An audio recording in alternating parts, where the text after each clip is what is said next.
video, I'm going to talk about how to prepare for a presentation long before the actual presentation day and during that presentation day, what to think about before you start that presentation. So first off, when I think about preparing for presentations, I think about who am I talking to? So meaning who is going to be in the audience? So knowing who's going to be in the audience can help me do so many different things. One is it helps me to customize that presentation to who is going to be listening. So if I'm talking to professionals or leaders, I know that I'm going to use certain examples. If I'm talking to small business owners, I know I'm going to use different examples as well, because the examples you use can help them understand your content better. So if you use relevant examples, they can understand how they can apply what you're talking about immediately to their situation, to their life, or to their project that they're working on. Two is I think about what is going to be the location. How is it going to look? Is it going to be virtual? That's a completely different experience. So if it's virtual, I know that I'm going to figure out ways to engage with them virtually through the chat. But if it's in person, that's a different type of engagement. Now I know that I'm going to be seeing people in person, and then I'm going to more do engagement activities that people can connect with while they're sitting at the table with each other. And not only that, knowing the location helps me to understand what type of environment I'm going to be speaking in. So if it's a large stage, if it's a smaller stage, if it's a college classroom, or maybe if it's just a company training room, I know how to better prepare when it comes to moving around, walking around, and the type of content that relates and connects in that type of environment. And three, I want to know how much time, because the time is important. Maybe you have 5 minutes, maybe you have 10 minutes, maybe you have 30 minutes or even an hour and a half.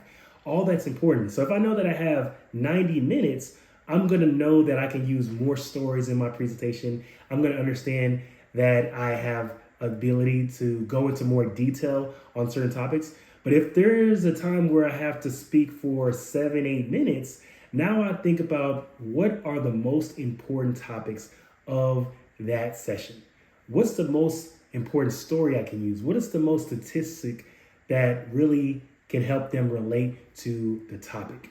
And then I know how to break that presentation up to the point where no matter if it's 8 minutes or it's 90 minutes, they're going to get to the point and they're going to understand what's going on. So that's the third one, is understanding how much time you have. Because again, if you have 90 minutes, you can go into more detail. But if you only have 8-9 minutes to present, you want to go over the most important story. You want to go over the most important points so they can still get takeaways, even though it's a shorter presentation. So when it comes to the actual presentation day, I think about a lot of things. I think about who the audience is. I think about the people that brought me in. I want to make sure that they get a return on their investment, that if they pay, that means that they're going to get results.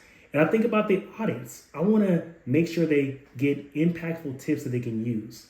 So people have different styles. My style is I want them to walk away with a couple different ideas that they can start thinking about and implementing the next couple days or the next week if it's a weekend.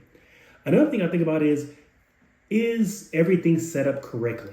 So what I do is I make sure to talk with the AV team and see how the presentation's flowing, how the slides look, because there's been time that the formatting is all off when I give them the presentation. So I make sure to check on the formatting of the presentation. Also the audio, if I'm using a microphone, I make sure the audio is coming in correctly.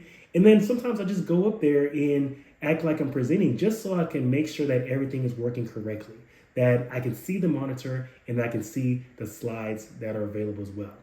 So that's some of the things that you want to think about when it comes to actually presenting on that day. Another area I think about when it comes to presenting on that day is what is the current time I have?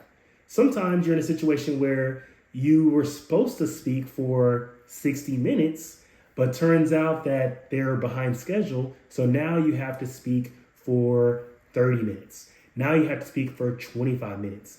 I might talk with them and ask them, what are the most important topics you want me to cover, or just let them know that, yes, it is possible for me to shorten down the presentation. So some people, they still continue to go for as long as they can. But I'm one of the speakers where I make sure to just ask with them and talk to them about, okay, are they okay with me just doing that 30 minutes or 20 minutes? So after the presentation, you can consider the fact that you can talk with others, talk with some of the attendees, see how they felt, see what they took away from the presentation.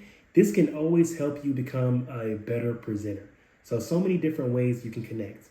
And you don't have to only talk with the people at the end of the presentation.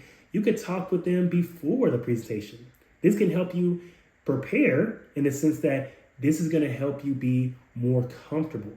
So if you're more comfortable presenting with them, that's going to be better because you connected with them, you understand their challenges, and now you can figure out, okay, how can I tailor that content specifically to them? So hopefully these tips were helpful when it comes to preparing long before the presentation date, and also some things to do during the actual presentation date. So remember, think about the audience, think about the location, and also think about what type of time do you have, as well as on that presentation day, talk with the people in the audience, and also make sure the presentation is running smoothly. Make sure you have the same amount of time, and this will help you be connected and prepared on that presentation day and long before. So again, make sure you're practicing and follow, subscribe, also connect. In the description, you'll see more resources that you can use to be a better speaker and to be a professional speaker as well. Thanks.